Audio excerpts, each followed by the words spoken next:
Well, hello friends, welcome back to my channel and welcome all you new subscribers out there. Thank you so much for subscribing to my channel. I hope that you have found some of my content to be useful and inspiring. And in today's video, I am hoping to inspire you to do some winter jug sewing. Now, I'm going to link a playlist in the bottom of this video in the description box below, and it is my playlist from last year when I did this, so that you can get an idea of what to expect. But in this video, we're going to talk about the things that you need to get ready if you want to get a jump start on gardening this year.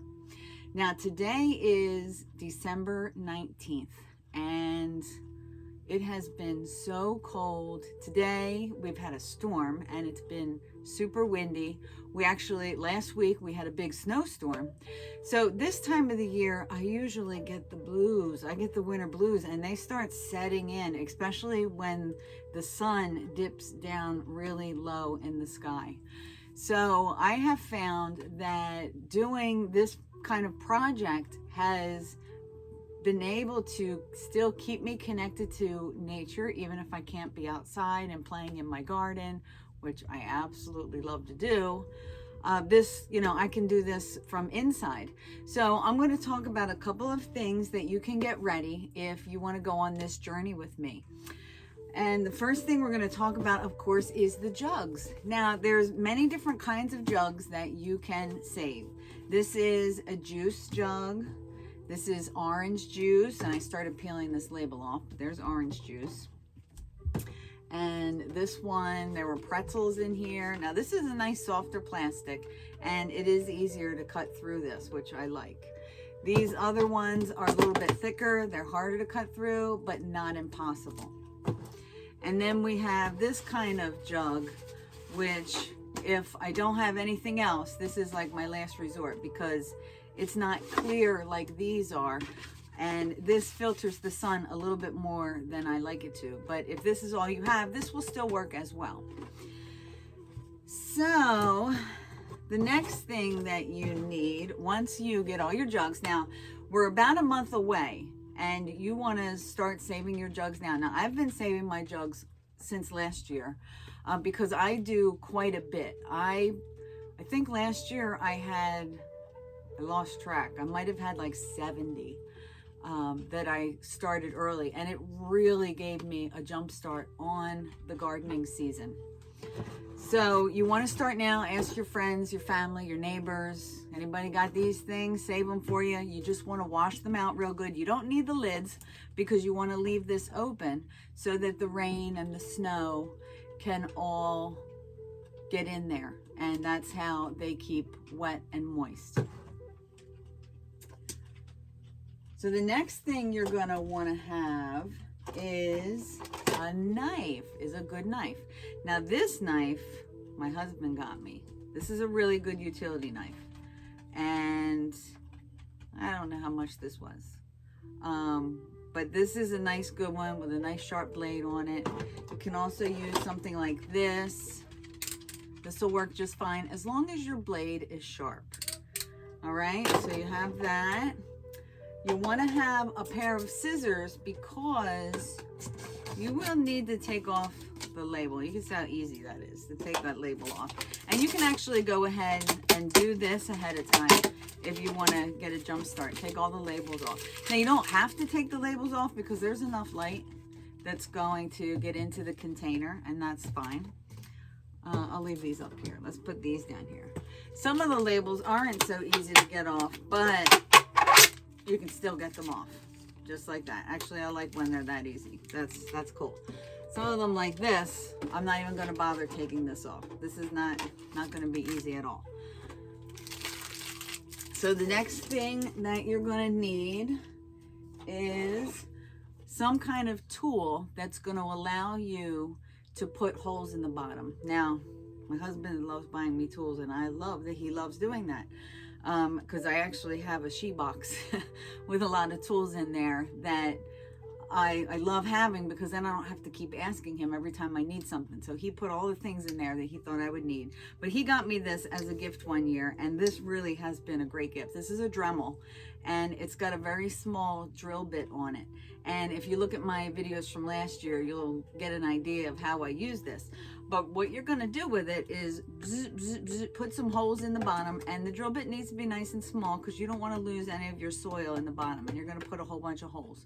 Now, there's other ways that you can put holes in the bottom. You can heat up a fork and poke the holes that way, or you can use a regular drill. But like I said, just make sure that your drill bit is small.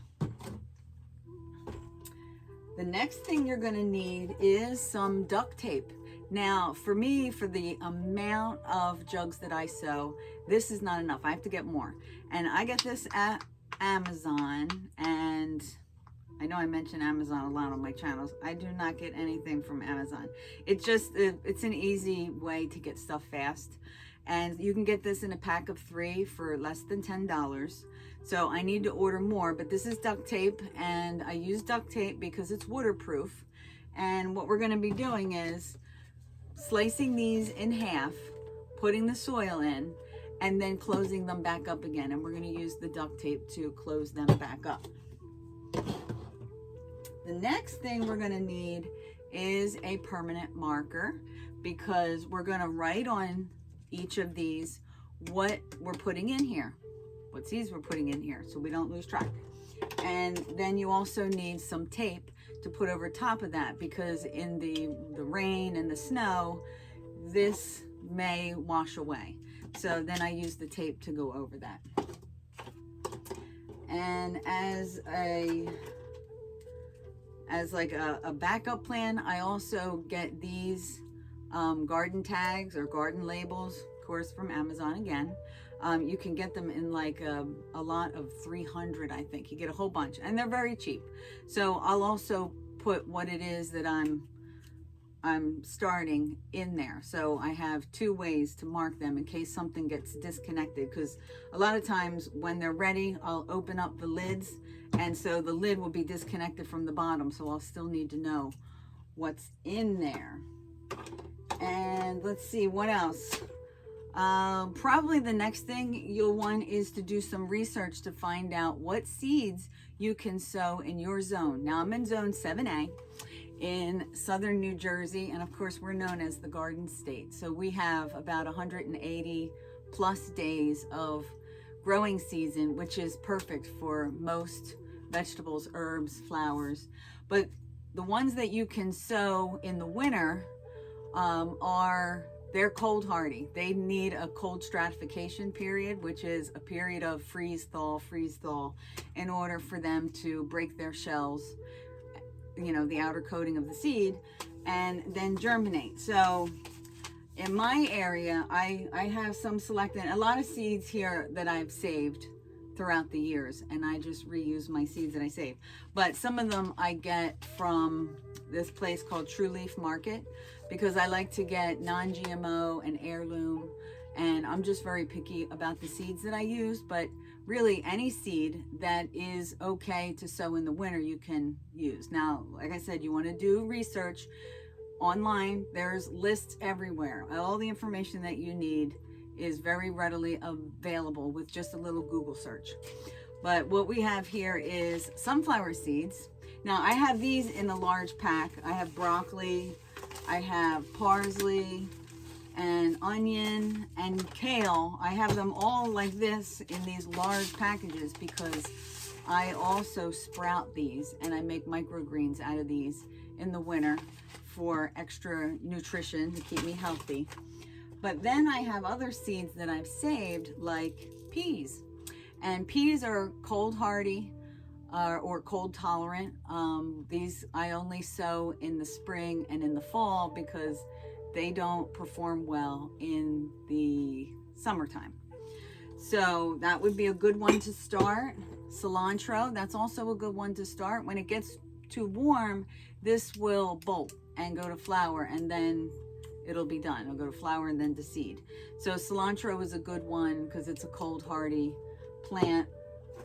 We've got chives, that's another one. poppies. I got all different kinds of poppies here. I can't wait. Poppies are one of my favorite. Foxglove, calendula, hollyhock, Maltese cross, sweet William, marigolds, larkspur, calendula, Indian blanket flower. I mean, look how many seeds I got. So many. So this is one that produces in abundance. Same thing with marigolds. Look at all these marigold seeds. Woohoo! So you want to get your seeds ready, and you can buy them pretty much anywhere online right now.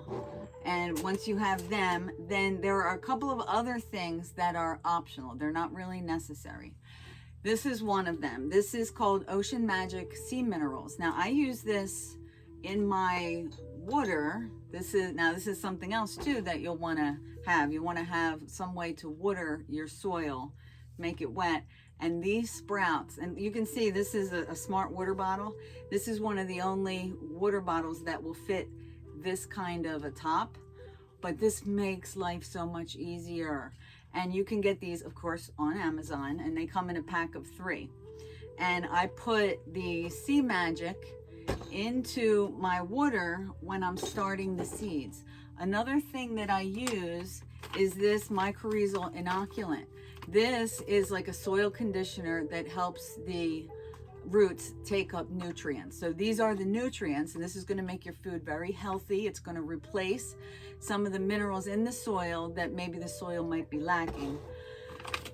But this is optional. You don't really need this. I'm just giving you some insider information on what I do to, I mean, if you've looked at some of my videos from my garden, you can see how beautiful my garden is. It's because I use things like this in the soil. Now, probably the final thing that we need is soil. Now, I don't have my soil with me today, but I do, and I make my own soil mix. I make my own seed starting soil mix. And I use perlite and I use vermiculite along with another kind of soil, like a Miracle Grow or something like that. And I mix it all together. And that'll probably be a different video that I'll create to show you how I make that soil mix. And then you'll want to have a container to put the soil in to make your life easier. And if you look back at my other video, you'll see how I did that. I don't have my soil container out with me now to show you, but that is something that we will have ready. Now we have about a month. So I will be starting this process. I'll be starting with the greens, and I like to start the seeds with the new moon. So the new moon is in Aquarius is when I'll start my green seeds. Today actually is the new moon in Sagittarius. So this is a time that I'm gathering my stuff to start this new year. And I'm making sure that I have all of my seeds selected and ready to go. I have all of my supplies and everything that I need so that I can have another successful year. Oh, that's a lot, isn't it? Well, I hope this inspires you to give it a try and come along with me on this journey. And if you found this information to be helpful, give this video a like, because it will help the algorithms push it out to other people, and maybe it'll help somebody else too.